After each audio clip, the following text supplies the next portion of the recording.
Hello, my name is Louise and I work for Cheshire East Libraries. I'd like to share a book I love with you today, in fact a series of books. The first book is the Usborne Spotter's Guide to Birds and it's published by Usborne Publishing Limited. I was given this book over 40 years ago by my mum. I lived and grew up in the suburbs of Bury. Mum loved wildlife and nature and this was her way of sparking my interest. We had a small garden, but within it was always an area to feed the birds, usually pastry that had been home baked that morning by my mum. I was encouraged to use the books to tick off any birds that I could spot. And if we look in this book now, page 47 shows that we have lots of magpies and crows in our garden. As I grew older, other pastimes took over, although my mum continued to feed her feathered friends. Until that is 10 years ago, when I moved with my family to a house with a larger garden. I was given this book, the RSPB Handbook of British Birds, published by A&C Black, with a bird station and a pair of old binoculars. An old interest was revived and this book was so useful. It introduced me to the names, the habitats, the movements and migrations of the birds in my garden.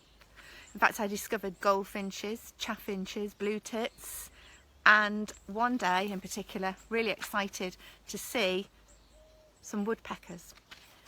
Unfortunately, I was hoping it was the lesser spotted woodpecker. It turned out to be the greated spotted woodpecker. The book is great because, as you can see at the top, it shows green, orange, and there's also red, which shows whether these creatures are endangered or not. It also shows a map at the bottom and explains whether you'll see these birds in summer or winter, or maybe they just pass through. It's a fascinating book and led me to do the big bird watch with my children, which hopefully you might do or may have done already.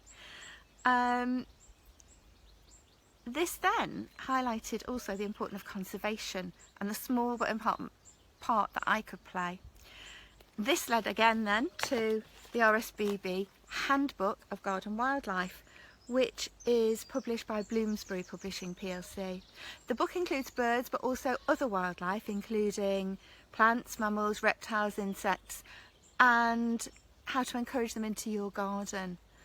Since the book's purchase, we now have developed a small pond where we've seen newts and tadpoles, and we have 2 resident ducks. We also have a garden gnome which appeared, but we don't know where that arrived from.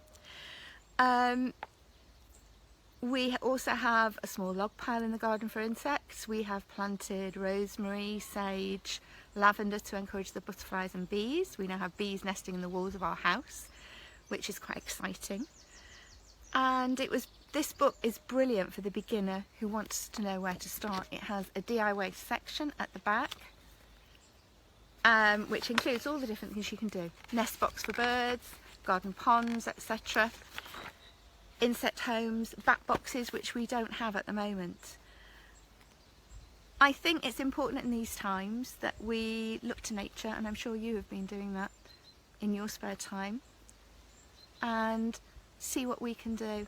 These 3 books, starting with my bird spotters, my British birds books, and the garden wildlife, has led me on a journey which continues, and I hope that you get outside into your gardens if you're fortunate to have one, or the local nature reserves, or even just your windowsill in the kitchen, growing a few potted herbs. Don't forget to look out for more books I love with Cheshire East Library. I hope you've enjoyed this journey today, and happy bird watching.